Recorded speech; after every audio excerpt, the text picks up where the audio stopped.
Wow. Boston sends it Mitchell left wing. A little bit of room. She fires. Good. 3 names, 1 roster. 1 vote that has only happened twice in 4 years anywhere in the league. On July 25th in Chicago, Caitlin Clark will start her 3rd straight WNBA All-Star game. But for the first time, Aaliyah Boston and Kelsey Mitchell are standing beside her as starters too. That has never happened for this trio. Not once. So, how did 3 players from one roster clear every fan, player, and media panel to vote at the same time? Let's break down how that vote unfolded, why Boston and Mitchell's case stands on its own, and what it all signals for Indiana heading into the second half of the season. The vote that proved everything. To understand why this moment matters, the voting process itself has to be unpacked. The starting 10 for the All-Star game are not chosen by a single group. Fans account for half of the total vote. Players account for a quarter. A media panel, writers, broadcasters, league insiders, accounts for the final quarter. 3 separate audiences, 3 separate sets of incentives, all converging on the same ballot. And this year, that ballot carried 4 guard slots and 6 front court slots spread across the entire league. Every team, every market, every fan base competing for the same real estate on one card. What does it take to win 3 of those seats at once? Caitlin Clark claiming a guard spot was never going to surprise anyone. She has started the last 2 All-Star games. But what happens when the fan vote, the player vote, and the media vote all separately decide that 2 more names from the same 12-player roster deserve to stand beside her? That is not momentum from one viral player carrying a team on her back.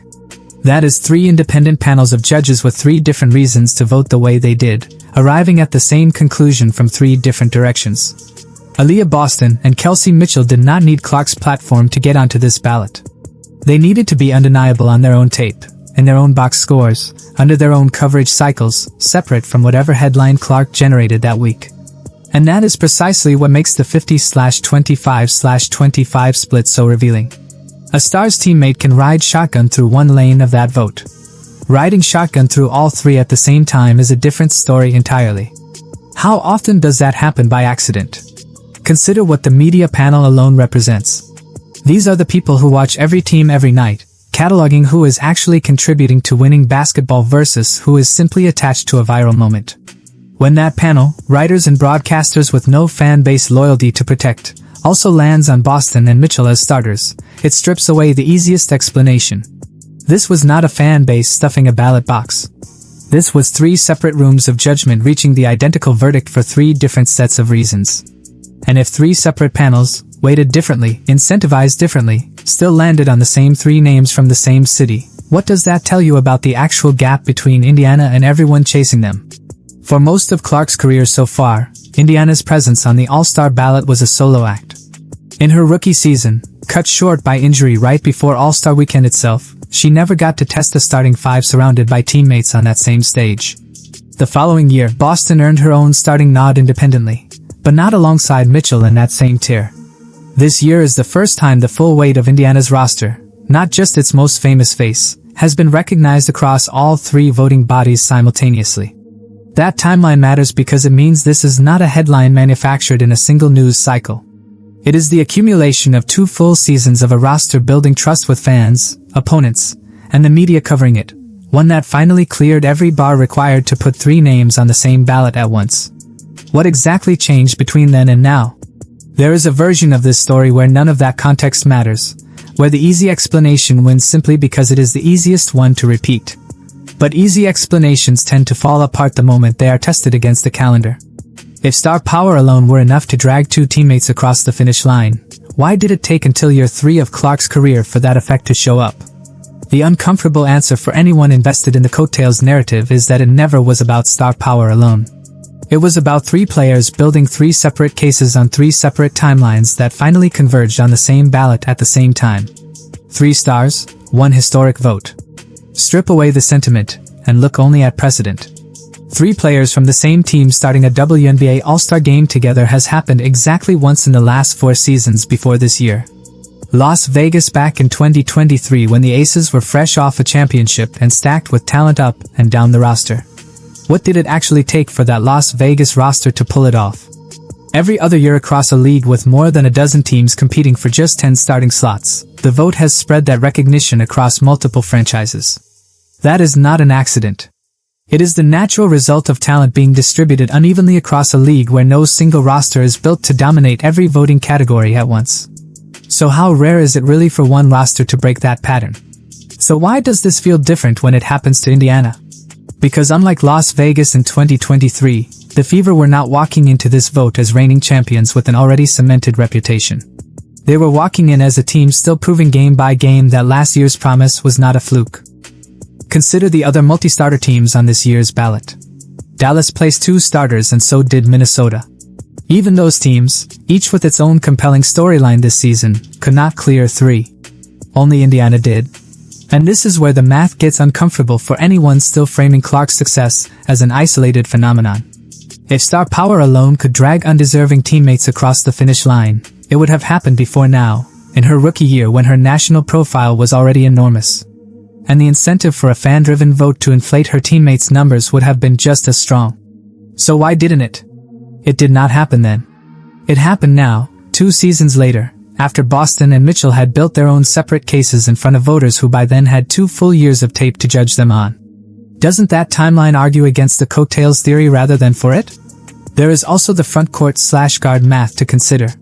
The ballot allotted 4 guard slots and 6 front court slots across the entire league. Clark and Mitchell are both guards. Boston plays center. For Indiana to land 3 starters, it needed to win votes in 2 entirely separate positional categories against separate fields of competition. Clark and Mitchell competing against guards like Paige Bueckers and Olivia Miles. Boston competing against a front court field that included names like Aya Wilson.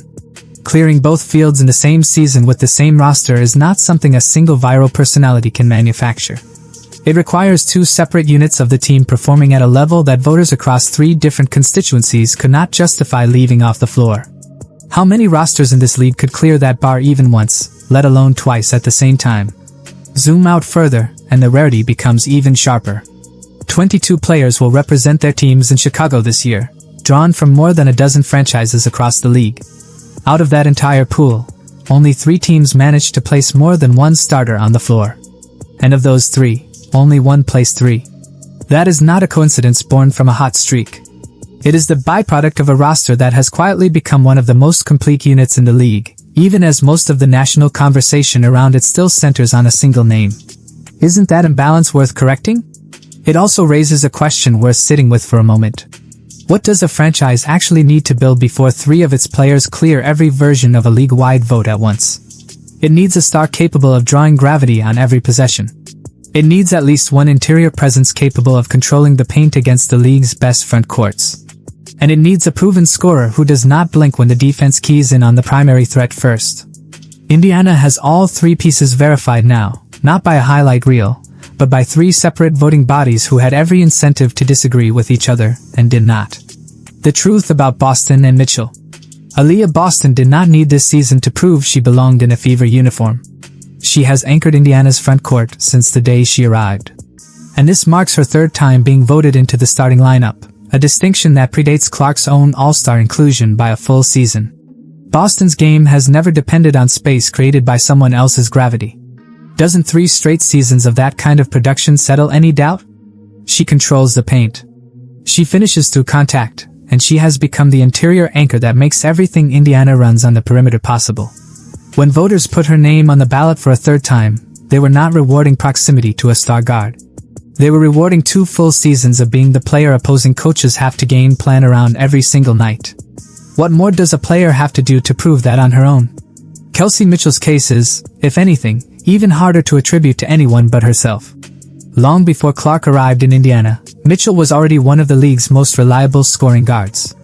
A veteran who has spent years building a reputation as one of the purest shooters in the sport. Her game is built on footwork, spacing, and a release that does not need a headline to be effective. What Clark's arrival did was not manufacture Mitchell's talent. It gave her a partner capable of drawing enough defensive attention to create even more room for a shooter who already knew exactly what to do with it. Since when does opportunity replace the years of work that came before it? Together, the 2 of them represent something the coattails narrative conveniently ignores.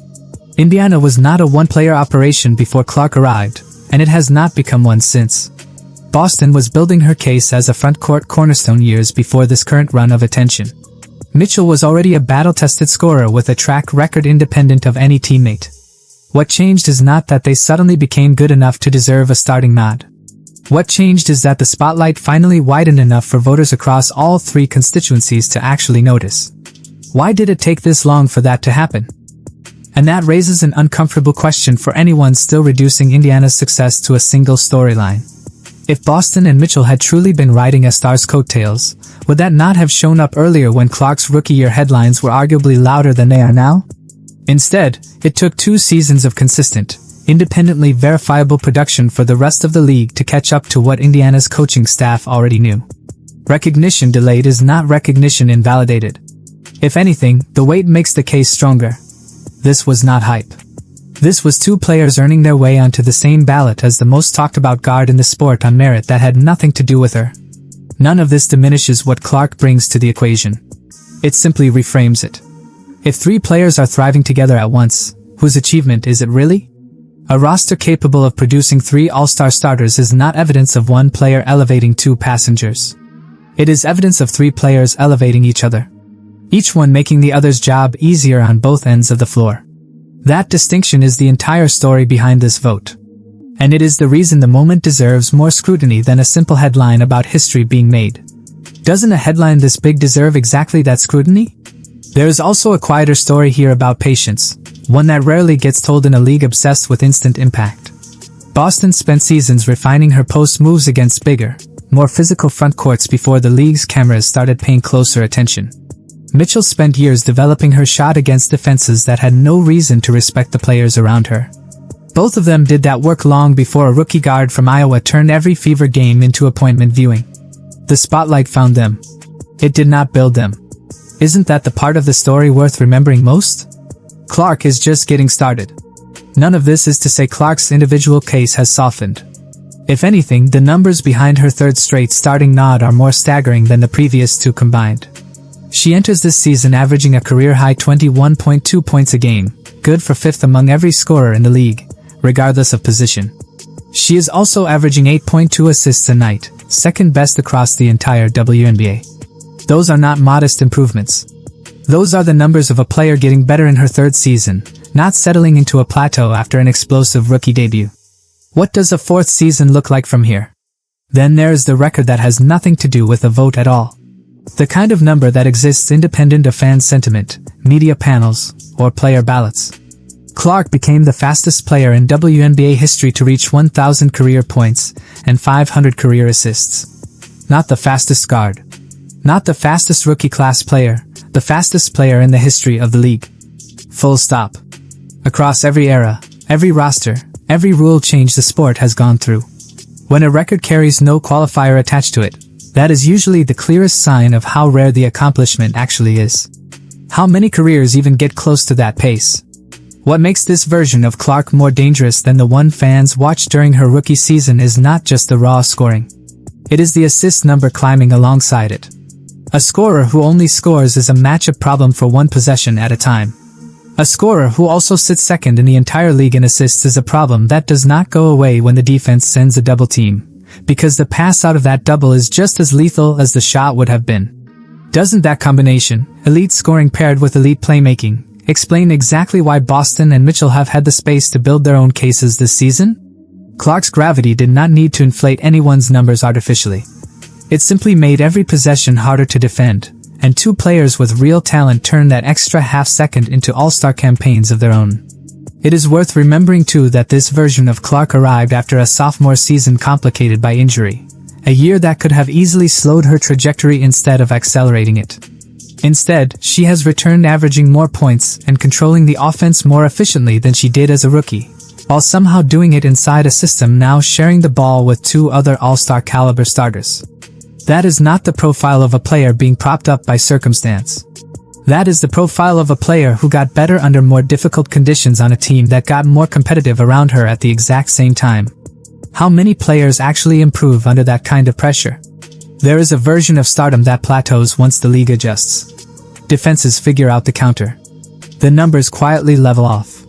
Clark's numbers have done the opposite. Opponents have had 2 full seasons to build a game plan specifically around her, And yet her scoring average has climbed to a career high while her assist total has risen right alongside it.